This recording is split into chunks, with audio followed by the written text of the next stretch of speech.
Olá, meus amigos, minhas amigas que acompanham as redes sociais aqui da editora Diálogo Freiriano. Hoje nós temos mais um lançamento de livro que a gente vai realizar aqui com vocês, que é o livro da Alcione Costa. Eu vou colocar aqui na tela para que vocês também possam visualizar o livro dela, que é Autismo e Quadros de Guerra: Análise das disputas no campo da política de saúde. Mas antes da gente falar do livro, primeiro eu reforço a vocês. Se vocês têm interesse em publicar seu TCC, seu mestrado, doutorado ou até mesmo seu livro autoral, lembre-se que nós, da Diálogo Freiriano, somos especialistas em transformar seu TCC, mestrado e doutorado em livros, tá? Mas agora vamos conversar com a Alcione Costa, a autora de hoje. Primeiro de tudo, Alcione, seja muito bem-vinda a esse bate-papo. Muito obrigada. Agradeço a oportunidade de estar aqui nesse espaço. Primeiro de tudo, Alcione, eu gostaria que você se apresentasse para que o nosso público pudesse te conhecer um pouco mais.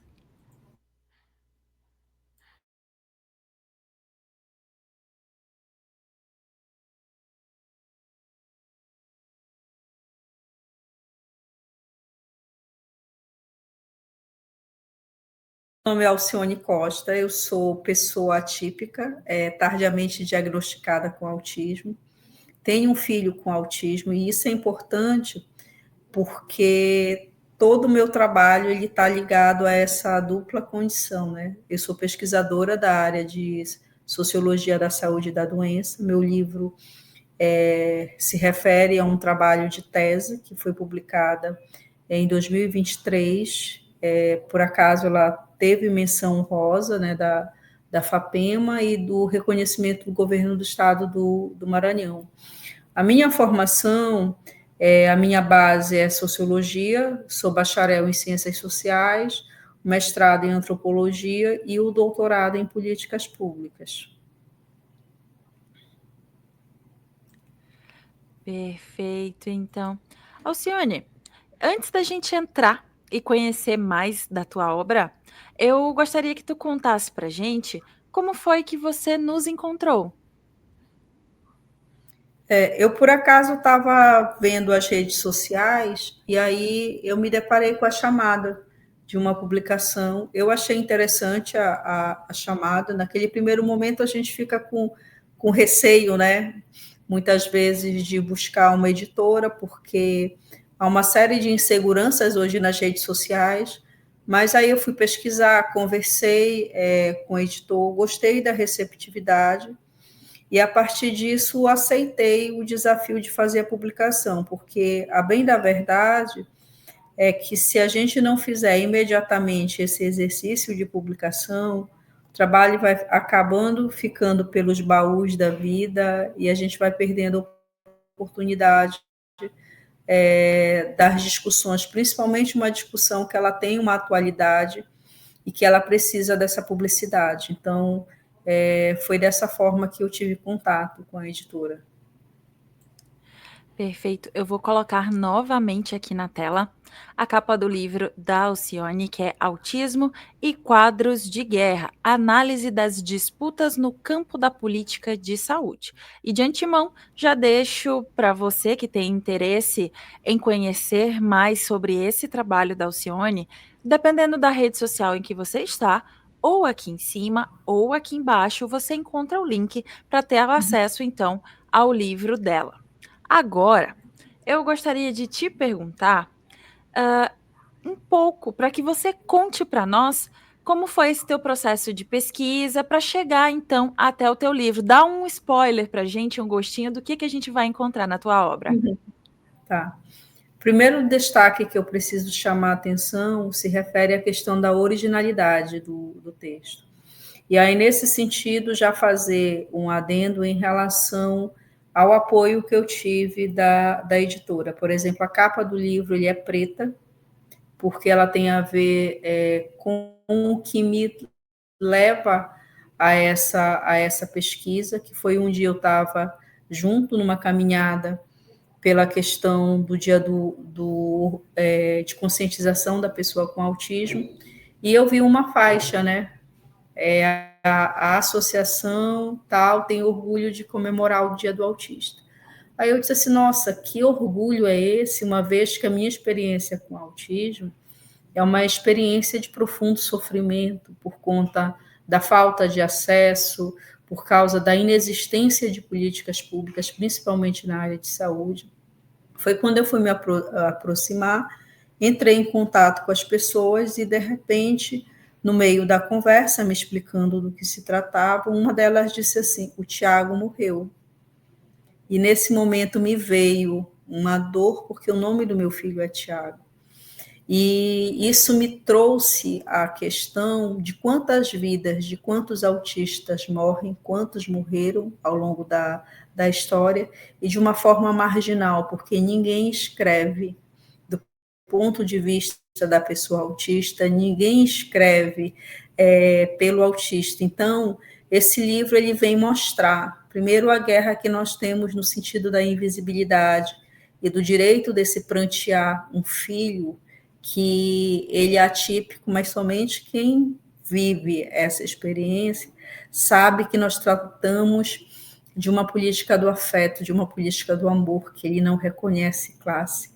Então, esse livro ele vem nesse sentido, de trazer uma luminosidade a um discurso daqueles que estão à margem e dando a ele a visibilidade e o direito ao luto público. Então, eu já faço uma observação, que foi uma observação que a banca me fez, quando eu brinquei com eles, disse assim, aqui é tranquilo, dá para ler no final de semana, vocês que estão indo para a França, vocês que estão indo passear.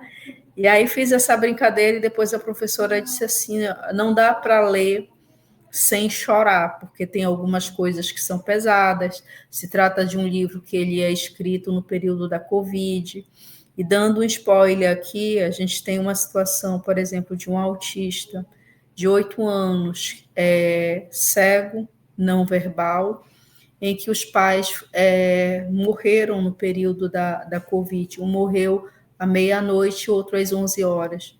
Como é que você cuida de uma criança não verbal, com autismo, cega, e dentro do interior do estado? E as pessoas não sabiam o que fazer, e a criança só chorava. Não tinha nem como ser consolado. Então, o meu convite a essa reflexão e a dar visibilidade a essa população. E é importante até destacar dentro disso que tu falou, que apesar de que hoje em dia a gente tenha um maior acesso à informação com as redes sociais, com acesso até mesmo por pesquisas através da inteligência artificial para tirar dúvidas e tudo mais, nada se compara ao que de fato os pais ou familiares de uma pessoa com autismo do que elas passam. Então é muito importante trazer à tona todas essas vertentes, ou esse leque de coisas pelas quais esses familiares, essas pessoas passam. Exatamente, uma questão é que o autismo ele é uma das últimas deficiências, né, a serem reconhecida com essa categoria, e aquela questão nada sem nós, né, nada de nós sem nós, é uma questão que ela é bastante problemática, e isso é uma das coisas que eu exploro, porque eu posso te dizer isso, sou autista de nível de esporte 1, e o meu filho era autista de nível de esporte 3. E muitas vezes aquilo que eu desejo, que está dentro de normativas que são ligadas à tipicidade, são totalmente diferentes daquilo que ele precisa, enquanto uma outra lógica, enquanto uma outra forma de existir. Então, esse livro ele também trabalha essa questão da decolonialidade dos saberes, e ele vem com uma questão que me fez vir para a antropologia, então ele tem um caráter muito antropológico, quando Foucault fala que nós precisamos romper com a indignidade de falar pelos outros. Então, é uma tentativa que eu faço dentro dessa coisa que são os quadros, né? Por isso que a ideia é quadros de guerra, tanto numa referência a Judith Butler, que é base do trabalho, quanto a ideia dos quadros que se vai tecendo, das diversas cenas que eu vou colocando uma frente à outra. Então, o que é que, por exemplo, o ativismo de mães desejam, mas o que é que o autista.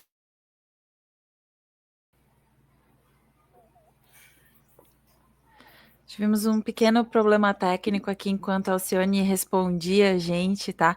Falávamos sobre a questão realmente de dar o lugar de fala também para as pessoas que vivem, que convivem com as questões que o autismo acaba proporcionando aos familiares.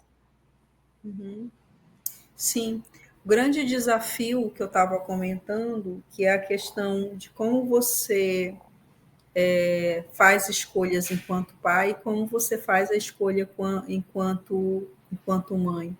Até uma vez eu estava conversando com um médico, ele estava dizendo assim: você é realmente mãe atípica, as outras mães normalmente são mães de autistas. E por que é importante fazer essa distinção?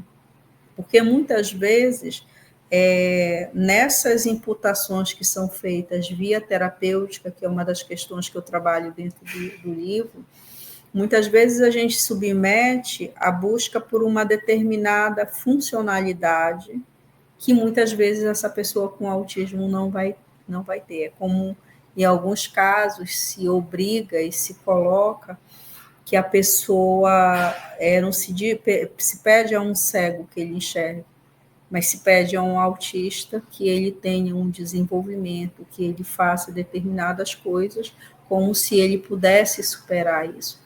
Então, o quadro de guerra ele também está nessa imputação de muitas vezes você verificar o que é adequado.